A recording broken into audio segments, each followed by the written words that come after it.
Pessimism, the deadly disease of always looking on the bad side, the problem side, the difficult side, checking all the reasons why it can't be done. The poor pessimist leads an ugly life. To the pessimist, the glass is always half empty. To the optimist, the glass is half full. Why would the same measure affect people two different ways? Answer: it all depends on how you look at it. Our lives are mostly affected by the way we think things are, not the way they are. The way we think they are affects us most. He doesn't try to figure out what's right. He tries to figure out what's wrong. He doesn't look for virtue. He looks for faults. And when he finds them, he's delighted. How ugly. Young people always have a reason to be upset and cynical about the current state of affairs, and it's that way forever.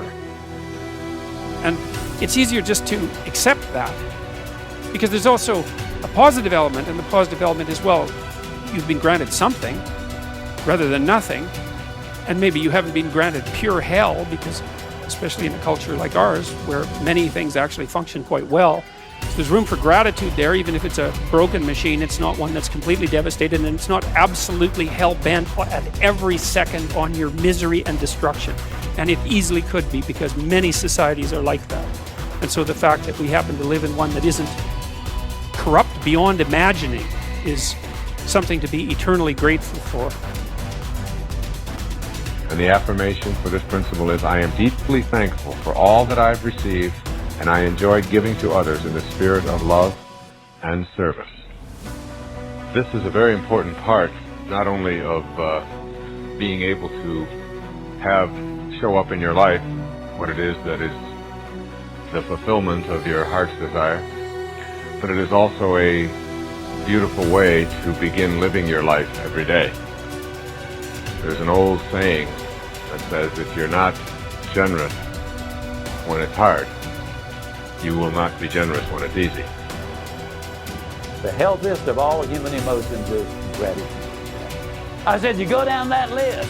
I like my job. I love my job, rather. That is a way of gratitude. You'll sleep better the first night.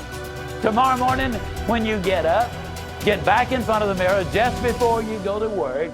Get back in front of the mirror and repeat the process again with excitement and enthusiasm. I love my job because, and take the list with you. Because the reality is, you see, you will have started to change from a fault finder to a good finder. Every achievement in the world was first initiated as a creative idea. First the idea, then faith in it, then the means of implementing the idea. That is the way success proceeds. Here is the idea. What is your present trouble? Your trouble is that you lack everything, don't you? You lack money, you lack subscribers, you lack equipment, you lack courage. And why do you suppose you lack everything? Why, simply because you're only thinking about what you lack. You are constantly thinking lack thoughts, and you have thereby created a condition of lack. If you constantly think about what you don't have, you keep creating the conditions that keep you in this state. By emphasizing only what you lack, you frustrated the creative forces that can get this project really rolling. From the standpoint of doing a lot, you've been working very hard.